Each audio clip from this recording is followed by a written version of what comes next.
If you have ever asked the question why, like, why me? Why this? Why now? Why? I bet I know something about your life, something that was going on in your life at the time. I bet something was not going the way that you wanted. Because we don't ask the question why when things go the way that we want, like, oh, why did I win the lottery?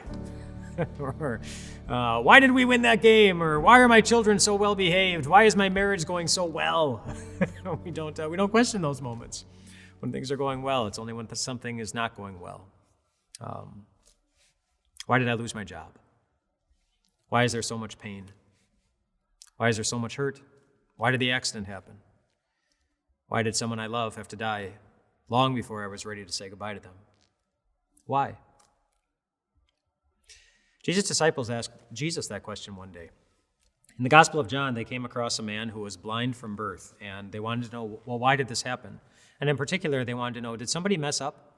Did somebody sin? Was God punishing this person or punishing this person's parents? So this is how it goes. As Jesus went along, he saw a man blind from birth. His disciples asked him, Rabbi, who sinned, this man or his parents, that he was born blind? Neither this man nor his parents sinned, said Jesus. But this happened so that the work of God might be displayed in his life. Having said this, he spit on the ground, made some mud with the saliva, and put it on the man's eyes. Go, he told him, wash in the pool of Siloam. So the man went and washed and came home seeing. His neighbors and those who had formerly seen him begging asked, Isn't this the same man who used to sit and beg? Some claimed that he was, others said, No, he only looks like him, but he himself insisted, I am that man. How then were your eyes opened? They demanded. He replied, The man they called Jesus made some mud and put it on my eyes. He told me to go to Siloam and wash, so I went and washed, and then I could see. Well, where is this man? They asked him. So they want to know why this happened. Why the pain? Why the suffering? And in particular, was God punishing them? Was God angry at them? And Jesus said no. He said, no, this happened. Interesting answer. So that the work of God could be displayed in his life. And just think about how that happened. If God never allows this man to be born blind, and that's something we can say about all suffering in the world, is that God allows it to happen. He's not the cause of the suffering, but obviously he allows it to happen. There's suffering he doesn't stop. But if God never allows this man to be born blind, then the disciples never ask about him. If the disciples never ask about him, then Jesus never heals him. And if Jesus never heals him, then so many people never ask the question, where is this man who heals? Then so many people never end up finding the God who heals. Jesus allowed the circumstances in this man's life to be as they were so that the world would have an opportunity to see how great he is. He used this suffering to help people find God.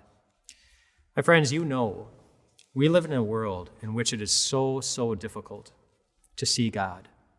There is so much pain, there's so much hurt, there's so much sin. There's such a lack of good things that it's difficult just with our eyes and as we go through life to find God. And so God uses the things that are already present to help us find him. The only way, there is one particular way that God promises to use all of our suffering and all of our hurt. In John chapter 14, Jesus invited us to pray for whatever we want. Whatever we want. And then he told us exactly how he is going to answer all those prayers when he said, I will do whatever you ask in my name so that the Son may bring glory to the Father.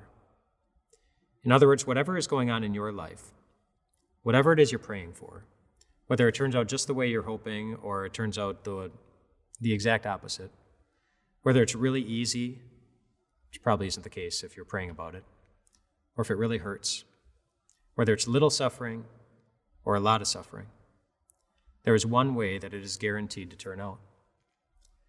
In some way, it's going to shine the spotlight on God.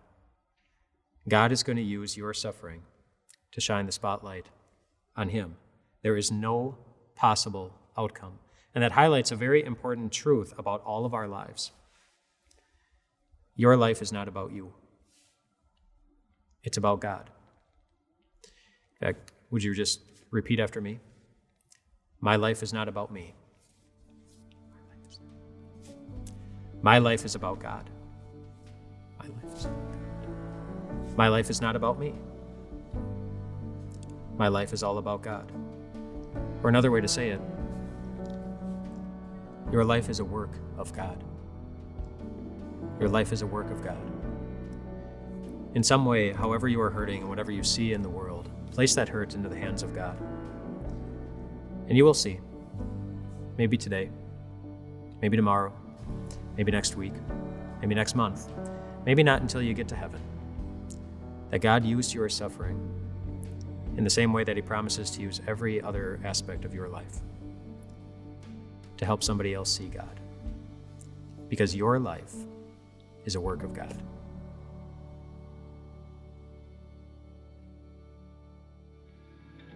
Hey, it's Pastor Mike. Thanks for making it all the way to the end of this podcast. We at Time of Grace have so many resources to help you in your walk of faith.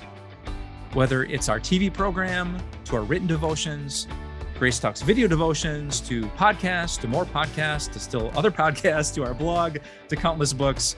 We're working as hard as we can to help you stay connected to Jesus and his amazing grace. If you're interested in connecting with God's word every day, just go to timeofgrace.org to sign up for our daily email. And may God bless you today.